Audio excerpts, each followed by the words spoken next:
नमस्कार। तीसरी आंख न्यूज़ 24 में आपका स्वागत है और मैं आपका दोस्त सुभाष मिश्रा। उत्तर प्रदेश समेत पूरे देश में सरकारें अवैध बस्तियों या अवैध बिल्डिंगों को गिराने के लिए तमाम दावे करती रहती हैं। दिल्ली में अभी अवैध कब्जे को लेकर तमाम तरीके की अफवाह उड़ी और तमाम तरीके की खबरें आती रहीं, बिल्डिंगें गिराई जाने लगीं, बुलडोजर दौड़ने लगा, सरकारें एक दूसरे पर आरोप प्रत्यारोप करने लगी। इसी दौरान हमको याद आया कि क्यों ना लखनऊ की तरफ रुख किया जाए और लखनऊ की खबरें भी दिखाने की कोशिश की जाए। लखनऊ के पॉश एरिया में 500 झुग्गी झोपड़ियाँ बन के कंप्लीट हो गई हैं और उस तरफ न तो सरकार का कोई अमला जाता है और न सरकार के किसी भी कर्मचारी या अधिकारी की निगाहें जाती। जब हमने तफ्तीश करने की कोशिश की और वहाँ पर जाकर जानना चाहा तो हमें पता चला कि वहाँ पर कुछ लोगों के द्वारा अवैध वसूली भी की जा रही है। और जैसा कि अभी आज ही खबर आई है कि 58 करोड़ का नुकसान पर डे उत्तर प्रदेश के बिजली विभाग को हो रहा है। लेकिन अगर देखा जाए तो वहाँ पर करीब 500 घरों की झुग्गी बनी हुई है और उस झुग्गी में झोपड़ियाँ बनाई गई हैं और उस झोपड़ियों में ये भी नहीं पता है कि वो व्यक्ति जो रह रहे हैं वो असमिया हैं या बांग्लादेशी। बात असमिया और बांग्लादेशी की हम कर रहे हैं तो एक बात और निकल कर सामने आती है। हमारे देश में तमाम तरह के खुफिया विभाग काम कर रहे हैं। क्या उनको ये नहीं पता है कि इतने लोग कहाँ से आए हैं, इनके पास कहाँ का आधार कार्ड है, क्या वो हमारे भारत का है या कहीं और का। ये हमारे देश पे एक और ख़तरा है। इसी के साथ साथ कुछ चीज़ें और हैं जिन पे हम नज़र डालने की कोशिश करेंगे।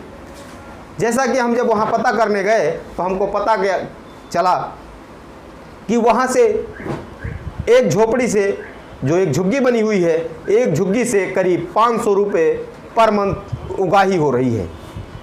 हर झुग्गी झोपड़ी में बिजली की पूरी सप्लाई हो रही है और अगर देखा जाए तो सभी झुग्गी झोपड़ियों में पंखा से लेकर और लाइटिंग की पूरी व्यवस्था है। फ्रिज भी आप देख सकते हैं और कूलर लगा हुआ है।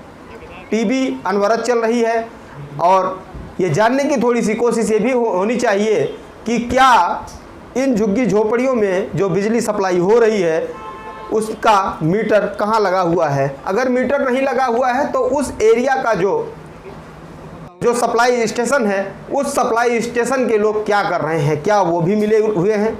क्योंकि 500 घरों की बिजली अगर चल रही है और बिना किसी मीटर के चल रही है तो जाहिर सी बात है, वो भी शहर के बीच में पॉश एरिया में चल रही, तो जाहिर सी बात है कि वहाँ के लोग भी उसमें उतने ही मिले हैं जितना कि बाहर के। हम जब जानने गए तो हमें पता चला कि वहाँ पर कोई बुआ नाम का व्यक्ति आता है और उनसे पर झुग्गी 500 रुपये लेकर जाता है।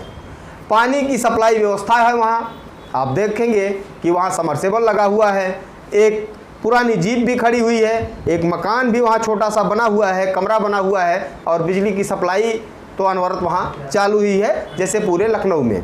तो इस तरीके की तमाम खबरों को हम दिखाते ही रहते हैं। इसके पहले भी हमने तमाम झोपड़ियों को दिखाया था। हमारा उद्देश्य किसी गरीब को परेशान करने का नहीं है, हमारा उद्देश्य सिर्फ सरकारी अमले को जगाना है, क्योंकि सरकारी अमला सो रहा है। सरकारी अमला अगर आज सोता रहा तो अगर उस जगह पे झुग्गियों के अंदर से धीरे धीरे ईंट की दीवारें खड़ी हो गई तो फिर बुलडोज़र जाएगा और जब बुलडोज़र जाएगा तो काफ़ी लोगों को परेशानी भी होगी और देखना भी होगा कि होता क्या है।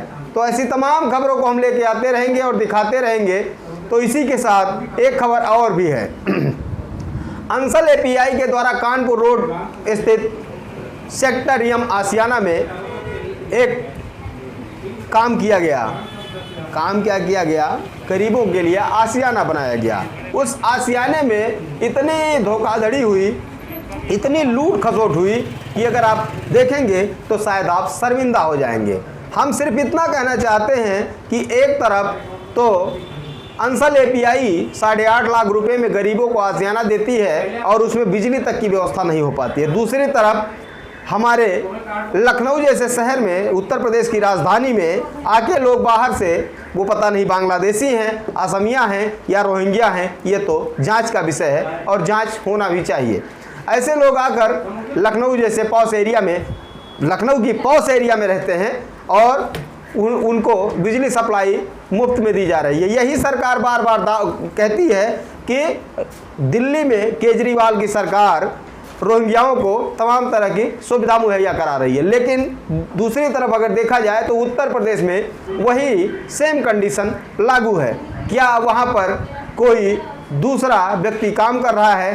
तो एक ही देश में दोहरा रवैया क्यों, दोहरा चरित्र क्यों? हम थोड़ा सवाल करना चाहेंगे जिम्मेदार अधिकारियों से और नगर निगम के उन कर्मचारियों और अधिकारियों से जो अधिकारी इस पर काम कर रहे हैं।